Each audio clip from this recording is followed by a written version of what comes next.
Basically started the company in '97. As a result, I myself obviously am a wheelchair user. I contracted a spinal condition which rendered me immobile. Having been on a number of mainstream holidays and struggled, to be perfectly frank with you, I could see that there was clearly a need. I met other people, I spoke with other people who had similar situations, circumstances to myself. They either didn't go away at all or they suffered. Our emphasis is to look at infrastructure around a hotel, not just within the hotel itself. Other tourists take for granted the ability to be able to walk into a bar, restaurant, get onto the beach, go into one of the neighbouring tourist attractions. This is an area that we focus very heavily on.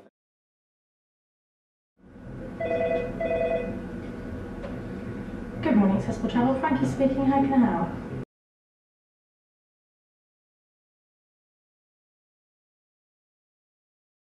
The team here at Accessible Travel are just fantastic. They are just so committed to what they do. They are, I think their customer service is second to none. They live and breathe accessibility and the holidays, and it's a passion.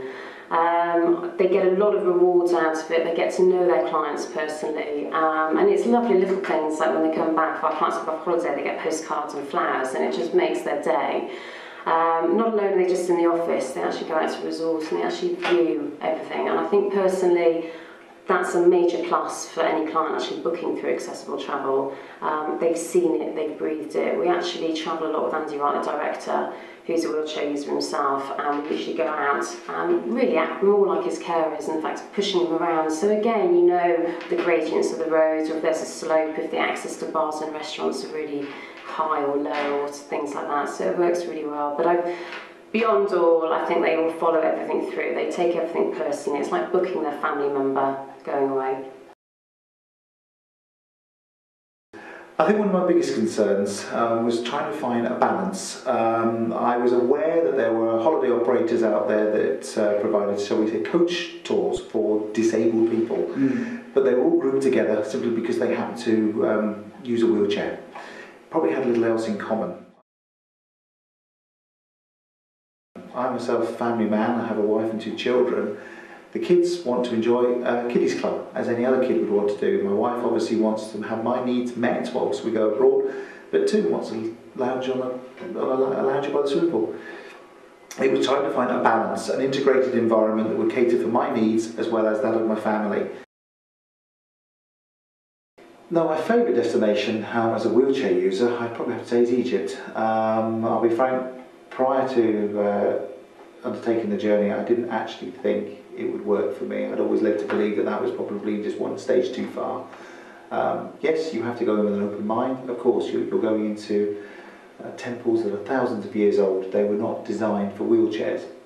However, where there's a will, there's a way, and more often than not, with assistance, you can get to see some fantastic sights. I have personally sat in front of a pyramid in a wheelchair. It was a remarkable experience.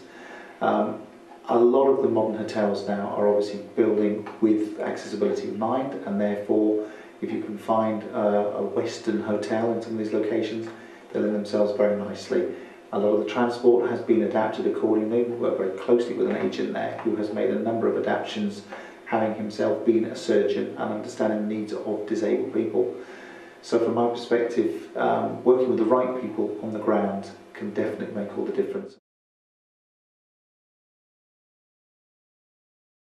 The destinations that we cover throughout Europe, but the accommodation is quite important. We're very, very varied in the fact you've got hotel stays, again from 3-star up to 5-star, villas, which is great if you just want to have your sort of own self-catering, and apartments. So there's a vast range of products that we actually do.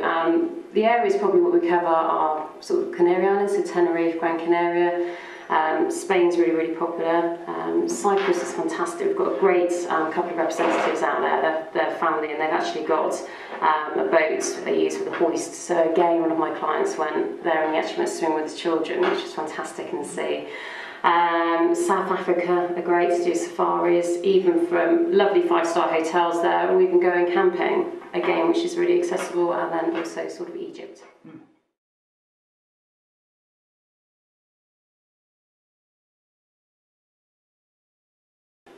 Cruise holidays is just amazing. It's a major passion for myself, actually. Fast and growing industry, new ships are being brought out every day. We're very, very lucky. We've actually got 15 ships turning around in Southampton, which allows any person who doesn't want to actually go flying, they can literally cruise from Southampton. The great thing with that is that once you're on board the ship, you'll get assistance, your luggage automatically turns up your cabin, you unpack, and bang, you're on straight on holiday, which is fantastic. Ships are really barrier-free if you are a wheelchair user. And everything, you can imagine on the evening that you can go and have a drink in a bar, go and see a Broadway show. Even some of the ships now have ice skating rings. Anything that you want to do, if you're the type of person who wants to read a book by the pool, you can do that. If you want to do activities, again, if you're travelling with families, you know, you've got the kids clubs, they've even got climbing walls on there now. Brilliant. And then we're talking about the destinations. I mean, where better that you can sit and relax, sail overnight while you're eating delicious food, and then you're in your destination, Baltic, Norwegian fjords, the Mediterranean, going to visit Rome, how lovely, America, Alaska, even as far as Australia, brilliant. Great, I recommend a cruise holiday.